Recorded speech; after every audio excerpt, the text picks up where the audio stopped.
प्रसंग ध्यान आ रहा है, थोड़ा मैं आपसे निवेदन करूं कि एक राजा थे और वो बहुत ही पुण्यात्मा थे, चक्रवर्ती सम्राट थे, माँ भगवती के बहुत क्या थे, उपासक थे, अनन्य प्रेमी थे और अनन्य भाव से भगवती की सेवा करते थे। तो उनका एक नियम था कि अपने राज्य में शयन कक्ष से थोड़ी दूरी पे भगवती की क्या बना रखे थे, मंदिर, यानी जहाँ वो रहते थे महल में, उस महल के अंदर ही भगवती की भव्य उन्होंने मंदिर बना रखे थे। और उनका नित्य का बस एक ही काम था, स्नान इत्यादि सब चीज करना, उसके बाद जाना और मैया जी से प्रेम करना, उनसे लाड़ लड़ाना, है ना, उनको प्रसाद चढ़ाना, उनसे बातें करना, यही उनका काम था। उनकी सेवा पूजा के सिवाय दूसरा उनका कोई काम नहीं था, यही काम वो करते थे। समय बीतता गया, राज्य काज ठीक चल रहा था। एक दिन सभा में बैठे थे तो मंत्री ने उनसे कहा कि महाराज, बोले हाँ, बोले आप सभा में बहुत मुश्किल से कभी कभी आते हो, 2-4-5 मिनट ही समय देते हो और फिर चले जाते हो, हमेशा मंदिर में ही मैया के बैठे रहते हो, है ना। तो मैया के मंदिर में अगर आप ऐसे हमेशा बैठे रहोगे और समय यहाँ पे नहीं दोगे, राज्य काज कैसे चलेगा, कुछ समस्या भी हो सकती है। अगर ये सब जान जाए कि यहाँ का जो राजा है वो थोड़ा दुर्बल है ना, केवल सेवा पूजा में ही महारानी के लगा रहता है, तो कोई अगर आपके राज्य पे आक्रमण कर दे तो आपका क्या होगा महाराज, क्योंकि आप कोई रणनीति तो बनाते नहीं हो कि सेना को कैसे ट्रेनिंग देनी है, कैसे उसको और उन्नतशील बनाना है, कैसे क्या करना है, आपकी कुछ है ही नहीं। आपका कहना है जो जैसे होता है होने दो और मुझको महारानी की सेवा में खोने दो, तो ये काम कब तक चलेगा।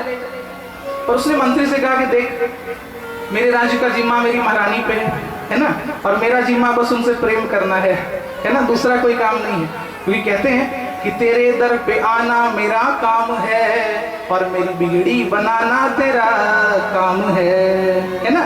तो उसने कहा कि देख भैया, उनके दर पे आना, उनकी सेवा करना, यही मेरा काम है, दूसरा मेरा कोई काम नहीं है, बाकी जो होगा देखा जाएगा, महारानी संभालेंगे। समय व्यतीत होता गया तो देव योग से उनके राज्य से अलग जिसके राज्य थे, सन्निकट ही थे, यानी उनके पड़ोसी राज्य वाले, तो वो राजा थोड़े से क्रूर थे, है ना। और जब क्रूर थे और बहुत लोभी भी थे, उनके अंदर लोभ था साम्राज्य का विस्तार करने का, कि मेरा साम्राज्य का विस्तार हो जाए, किसी भी उपाय से मेरा जो साम्राज्य है वो बढ़ते चला जाए। जैसे आप लोग जानते हो कि अलेक्जेंडर द ग्रेट, सिकंदर महान जो थे, उनको भी यही शौक था कि मैं पूरी दुनिया पे राज करूं, मेरे राज्य का इतना विस्तार हो जाए, मैं सब राजाओं को जीत लूं, पूरी दुनिया पे राज करूं। तो एक दिन यही योजना में कई देश को जीत के वो जब जा रहे थे ना, तो एक बारी भारत आए, और जब भारत में आए हुए थे तो एक स्थान पे बहुत थक गए थे, तो एक नदी के किनारे आराम करने लगे। और जब आराम करने लगे तो वहाँ उनको एक संत मिले, वो भी वहीं आराम कर रहे थे, योगी महात्मा, छोटा सा वस्त्र पहने हुए, ऐसे ही बाकी ओपन है ना, नंग धड़ंग, थोड़े से वस्त्र पहने हुए वहीं पे आराम से सोए हुए थे रेत पे। अब वो भी बहुत थक गए थे सिकंदर, तो वहीं पे वो भी आगे में लेटे। तो उन्होंने देखा भाई एक विचित्र व्यक्ति सामने है जो कि ज्यादा वस्त्र नहीं पहने और आनंद से लेटा हुआ है ना, प्रेम से वहां पे धूल में लेटा हुआ है। तो उसके पास गए, उनसे जाके कहा कि महाराज आप कौन हो, बताया कि मैं कोई नहीं हूँ। बोले फिर आप काम क्या करते हो, बोले कोई काम नहीं करता। बोले गजब हाल है, आप बोलते हो पूछता हूँ कौन हो तो बोलते हो कोई नहीं हूँ, और बोलते हो काम क्या करता है तो कहते हो कुछ काम नहीं करता हूँ। बोले बात सही कह रहा हूँ, मेरी कोई पहचान है ही नहीं, मैं माँ का भक्त हूँ, मेरी काम उनकी भक्ति करना है, दूसरा कोई काम मेरा है ही नहीं, और कोई काम नहीं है तो कैसे काम बता दूँ, मैंने डॉक्टर हूँ ना इंजीनियर हूँ, तो कैसे कहूँ कि मैं क्या हूँ। पर पूछा कि आप कौन हो, कहा मैं सिकंदर हूँ, मैं राजा हूँ। बोले आप क्या चाहते हो, बोले मैं ये चाहता हूँ कि पूरी दुनिया पे मेरा राज हो। तो महात्मा ने बोला कि अच्छा एक बात बताओ, चलो पूरी दुनिया पे आपका राज्य हो भी जाए, आप पूरी दुनिया जीत लो, तो फिर आप क्या करोगे, कुछ आपका ध्येय लक्ष्य तो होगा कि हाँ ये काम हो जाए तो फिर कुछ ये करेंगे, तो आपके क्या लक्ष्य हैं। बोले लक्ष्य एक ही है महाराज की पूरी दुनिया को जीत लूंगा फिर आराम करूंगा। तो महात्मा बहुत हंसे, बोले अरे पगले तू तो अभी भी आराम कर सकता है, बिना दुनिया जीते भी तू आराम कर सकता है, प्रॉब्लम कहाँ है, आराम करने के लिए तो नींद चाहिए, है ना, क्या टेंशन है, तू अभी आराम कर ले। बोले नहीं महाराज अभी नहीं कर सकता, मैं पूरी दुनिया जीत के करूंगा। पर महात्मा ने कहा कि भाई पूरी दुनिया जीत के भी आराम ही करना है तो टेंशन मारकाट काय को मचा रहा है, अभी सही कर ले, है ना। पर वो बात नहीं माना, और अंत में आप जानते हो कि उसका क्या हश्र हुआ, है ना, कि ना हाथी। बहुत सुंदर बात मुझे एक ध्यान आ रही, उसी के बारे में किसी शायर ने लिखा था कि सिकंदर जो था उसने बहुत हीरे मोती जवाहरात जमा किए दुनिया से छीन छीन के। पर सिकंदर का जब अंतिम यात्रा निकाला गया, बहुत वो बीमार हो गया, और जब पता चला कि अब मेरे बहुत कम समय बचे हुए हैं, और अब मैं दुनिया से विदा हो जाऊंगा। तो उसने अपने मंत्रियों से सबसे कहा कि देखो ऐसा करो कि जब मेरी अंतिम यात्रा निकले ना, बोले ये हीरे मोती सब ले जाना और रास्ते में छींटते जाना, है ना, और मेरे दोनों हाथ ऐसे कब्र से, कफन से बाहर निकाल देना और यात्रा निकालना, ताकि जो लोग देखें वो समझे कि सिकंदर जब गया दुनिया से तो क्या था, दोनों हाथ खाली थे, है ना। तो ये मामला है, देखें ऐसा आप करना, उसको आप इधर उधर बिखराना। क्योंकि देखो भैया, जब लोग जाते हैं तो हमारे हिंदू धर्म में क्या कहते हैं कि राम नाम सत्य है और मुर्दा बड़ा मस्त है ना। तो कहा कि भाई दोनों हाथ निकाल देना कि लोग जाने कि जिनके इतने हवाली थे वो भी जब दुनिया से गए तो दोनों हाथ खाली थे। तो ये मामला है।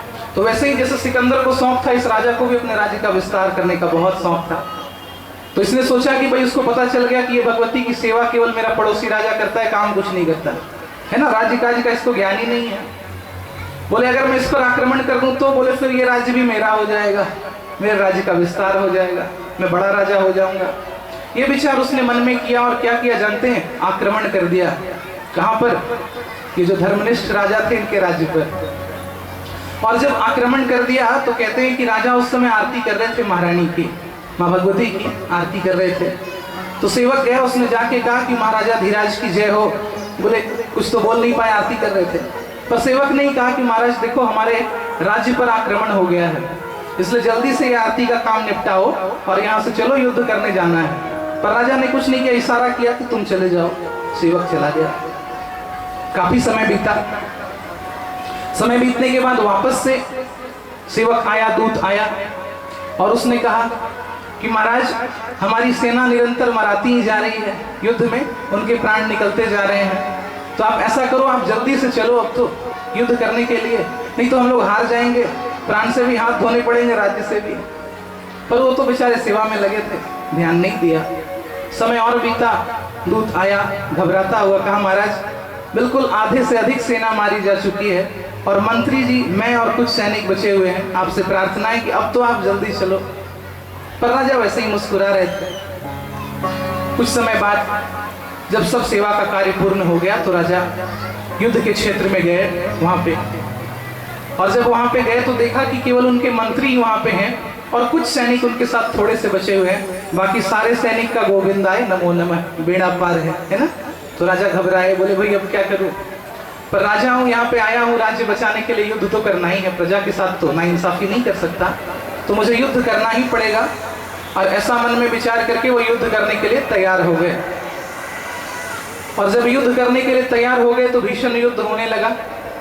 और युद्ध भीषण होने लगा तो उनके युद्ध को भीषण देखते हुए, पर देखो ये तो अस्त्र शस्त्र विद्या में उतने पारंगत नहीं थे, क्योंकि हमेशा तो ये अभ्यास करते नहीं थे, चलाते नहीं थे, ये तो भक्ति भाव में लगे रहते थे। तो उसने जो महाराजा थे उसने तीक्ष्ण अस्त्रों का प्रहार किया बहुत तीव्रता से, और ये उसका वार संभाल नहीं पा रहे थे, पर जैसे तैसे संभाल रहे थे। अब धीरे धीरे उनके और भी सैनिक बचे हुए थे, सब खत्म हो गए। अब राजा मंत्री दो ही बचे, है ना। अब तो राजा के प्राणों पे संकट आ गया। बोले अब क्या करूं महाराज, बहुत असुविधा है। पर राजा क्या करे, राजा तो युद्ध कर ही रहे थे, छोड़ के भाग तो नहीं सकते, क्षत्रिय थे, पीठ कैसे दिखाते। बोले अब कोई उपाय नहीं है। उनकी पत्नी को जब पता चला कि राजा की ऐसी हालत है तो भगवती के मंदिर में गई, रोने लगी कि महारानी देखो अब मेरे पति की रक्षा आप ही करो, क्योंकि आपकी सेवा वही करते हैं, है ना। मुझे मेरे पति के खोने का कोई गम नहीं है। प्रेम से को जय माता दी। बोले फिर गम किस बात का है। बोले गम इस बात का है कि आपकी सेवा बंद हो जाएगी, अगर वो नहीं रहेंगे तो मेरे से तो होगी नहीं और कोई कर नहीं पाएंगे, आपकी सेवा बंद हो जाएगी महारानी, इसलिए मेरे पे कृपा करो, नहीं अपने पे करो, उनको बचा लो, कम से कम आपकी सेवा तो करें, है ना। और इधर राजा युद्ध कर रहे थे, पर जब प्रहार उनके ऊपर हो रहा था, पर देखो गजब की बात, राजा मुस्कुरा रहे थे, है ना, दुखी नहीं थे, प्रसन्न थे, भरोसा है महारानी पे। और उसके बाद इतनी तीव्रता से उस राजा ने प्रहार किया कि अब मस्तक पे लगने ही वाला था, और लगता तो धड़ से अलग मस्तक होना ही था। तभी जोर की गर्जना हुई और सामने माँ भगवती प्रकट हो गई। बोलो शेरा वाली मैया की जय हो। शेर पे सवार होकर सामने प्रकट हो गई। उनकी 10 भुजाएं थी और उसमें सुंदर अस्त्र शस्त्र सुसज्जित थे, और वहीं से अपने तलवार को फेंका। भगवती ने अपने तलवार को वहीं से फेंका, और जैसे ही राजा ने तलवार चलाया उस राजा को मारने के लिए उस पे हाथ पे आया, आधा हाथ उसके गोविंदाय नमो नमः, आधे हाथ उसके कट गए। उसके बाद युद्ध करने लगे, उनके सैनिक दौड़े भगवती को मारने के लिए, और बस देखते ही देखते कुछ सेकंड में ही भगवती ने सबको धराशायी कर दिया। प्रेम से को जय माता दी। और इस राजा के प्राण की, इसकी इज्जत की रक्षा की। राजा बड़े प्रसन्न हुए, चरणों में गिर गए, कहे महारानी मेरे चलते आपको इतना कष्ट हुआ, आपको युद्ध करना पड़ा, मैं बहुत दुखी हूँ, मैं क्या करूँ। महारानी ने कहा दुखी मत हो, तेरे लिए मैं आई हूँ, तो दुखी मत हो, है ना, क्योंकि तुझे नहीं बचाती तो मैंने तुझको तेरे लिए नहीं अपने लिए बचाया, तेरे जैसा भगत मुझको कहाँ मिलेगा, है ना, तो मैंने अपनी रक्षा की, तेरी नहीं। क्योंकि देखो भैया, कोई व्यक्ति किसी को प्रिय हो जाए तो क्या करते हैं, बोले उसको खोना नहीं चाहते। तो भगवती को बहुत प्रिय थे, उनके भक्त थे, खोती कैसे। तो उन्होंने कहा कि देखो राजन, अब तो बात हो गई, आपने कही मैंने सुन ली, पर मैं यहाँ पे आई हूँ, कुछ वरदान आपको मांगना पड़ेगा। कहा करना पड़ेगा, कुछ वरदान मोते मांगना पड़ेगा। बोले महारानी पर मुझको कुछ चाहिए नहीं। बोले देखो भैया, तो को ना चाहिए ये बात मैं जान रही हूँ, पर मेरा एक नियम है। देखो भैया, देवता की, भगवती के एक नियम है कि जब भी उनके दर्शन साक्षात हो जाते हैं तो कुछ ना कुछ वर देके ही वो जाते हैं, है ना। ऐसा नहीं कि आपने देख लिया वो भाग, ऐसा हो नहीं सकता।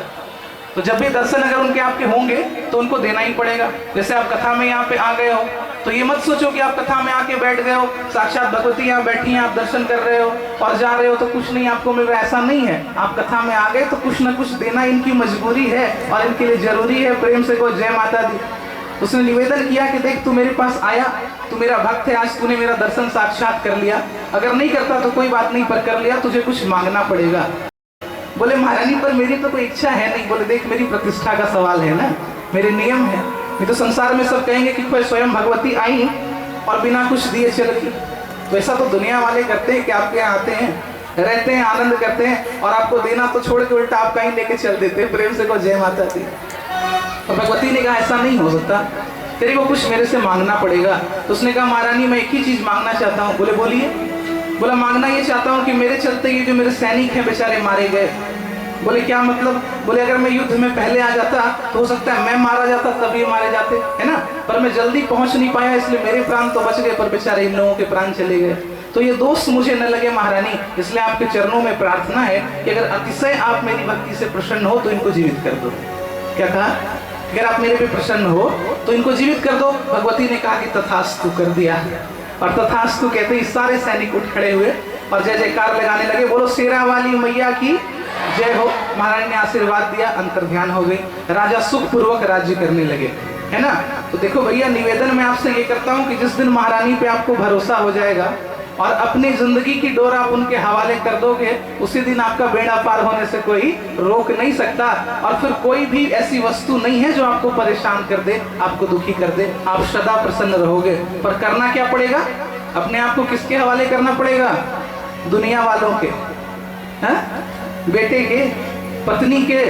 बोले नहीं, मैया जी के। प्रेम से को जय माता दी, है ना। तो मैया जी के हवाले अपने आप को कर दो और थोड़ा मेरे साथ गाओ। मुझे एक भजन ध्यान आ रहा है, थोड़ा सा